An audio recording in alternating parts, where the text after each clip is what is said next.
ways that completely alter the rest of your life, in ways that you just can't manage gracefully. If you do suffer, you're supposed to do so quietly, to quickly find meaning in it, experience God's healing, and move on. You're supposed to be deeply and joyfully satisfied, completely fulfilled by a relationship with God, which means you no longer need anything in this life beyond a connection with His presence. Life becomes an ongoing celebration, unclouded by lament or loss.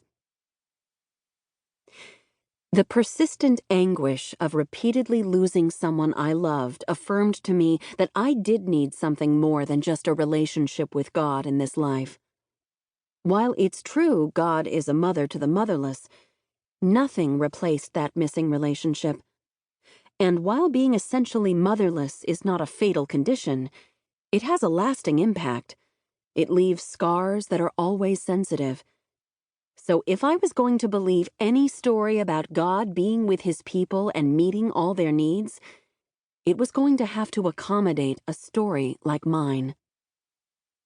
Some days during my teenage years, life was excruciating.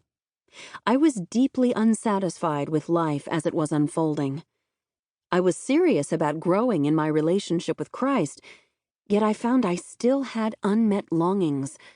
I remained hungry and thirsty for spiritual fulfillment and for a life better than the one I lived.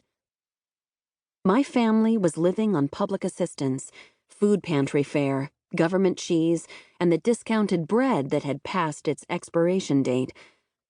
I believed that if only I had what other people had, my spiritual and emotional hunger would be quelled.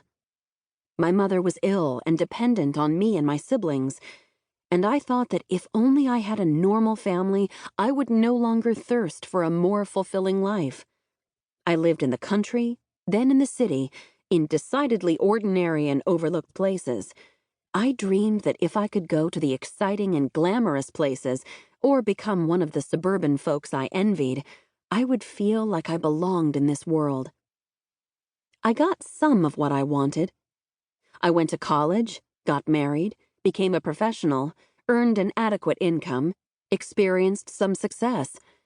I became a mother myself, had some adventures, even moved to the suburbs. I went to counseling, did some hard work to heal from the hardships of my youth, even wrote a book sharing my family's story, which God turned into a ministry to many people like us. I studied the Bible, spent a lot of time in prayer, and served in the church. And I am here to tell you that I am still not satisfied, not by my life circumstances, and not by my relationship with God. Along the way, I learned that life can be deeply fulfilling, but the church was right when it taught me that what this world offers does not satisfy. And my early suspicions about some of the church's promises were right too. In some ways, my spirit is hungrier and thirstier today than it was when I was a child repenting of sin for the first time and believing Jesus would make me happy. I now know that my appetite for God's presence has grown as I have indulged it and grown to know Him more. The more I know Jesus and learn from Him, the more I long to know Him and be united with Him. The closer my relationship with Him, the less satisfied I am with that relationship.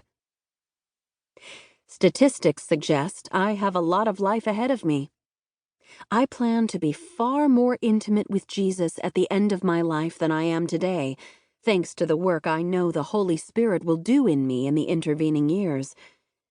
Yet, when I imagine myself on my deathbed, comforted by a sense of Emmanuel, I picture myself as both very close to Jesus and longing for Him more deeply than ever.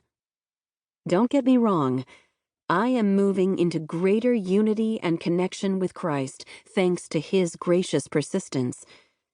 But even as Jesus moves me closer to satisfaction in Him, I still live with a kind of unsatisfaction that will not be lifted in this life.